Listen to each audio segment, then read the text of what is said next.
Studentja shqiptare varose të hënën në Terni, gjyqtari çështjes Mark Samson rrezikon ratisjen.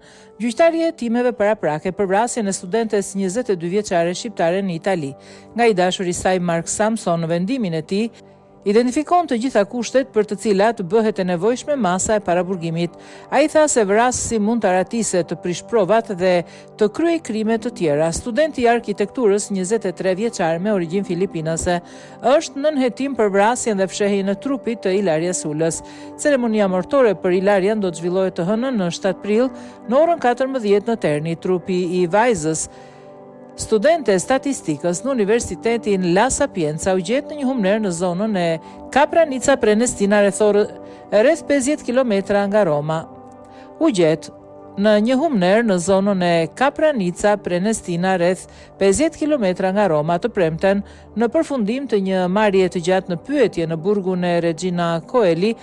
Arestimi i Markut u konfirmua. Prokuror të koordinuar nga zëvendës prokurori Giuseppe Cascini e akuzojnë ato për vrasje me dashje të rënduar nga marrëdhënia afektive dhe fshehje trupit. Mark ka treguar se e ka vrarë ish të dashun e tij në datën 26 mars pasi i kishte çuar mëngjesin në shtrat. Kam qenë vetëm në shtëpi, babai dhe mamaja ishin jashtë, përsëriti riu, por versioni i tij nuk bind.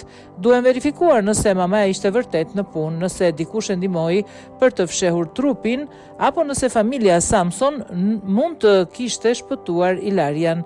Mark nuk flet, nuk përgjigjet për pyetjet që kanë të bëjnë me prindrit. Nëna e Mark Samson nuk e donte Ilarias Ulën në shtëpi.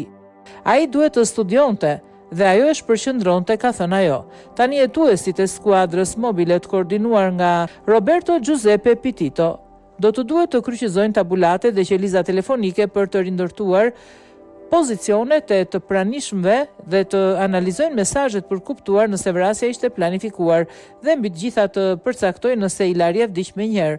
Ato plagë mund ta kenë vrarë në vend, por me një armë kaq të vogël nuk është e sigurt. Sipas rrëfimit të dyshuarit, Ilaria, pasi kishte dalë nga shtëpia në San Lorenzo, kishte mbërritur në apartamentit e Markut në zonën Homs, në zemër të lagjes afrikane me autobus. Duhej të më kthente disa rroba, ka shpjeguar ai. Marrëdhënia e tyre kishte marrë fund në dhomën e gjumit të Markut.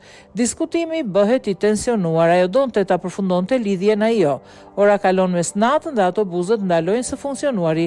Për këtë arsye ajo qëndroi për të fjetur tek unë të nesërmen, çova mëngjesi në shtrat në një tabaka.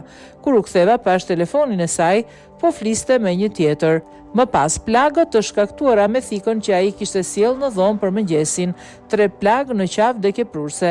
Ilaria është përpjekur të mbrohet, nuk ja doli. Pastaj ai mbështolli trupin pa jetë të viktimës me disa thas të zinj, e futi në një valigje udhëtimi dhe u nis me makinë drejt Greminës në Capranica Prenestina, një vend që e njihte sepse shkonte për shëtitje me biçikletë. Të paktën 3 kamera në sheshin kryesor të Capranicës kanë filmuar targën e makinës së Markut kur ai ishte tashmë në rrugën e kthimit. Arma nuk është gjetur, ashtu si edhe celulari i viktimës që djali thot se e ka hedhur në një tombino.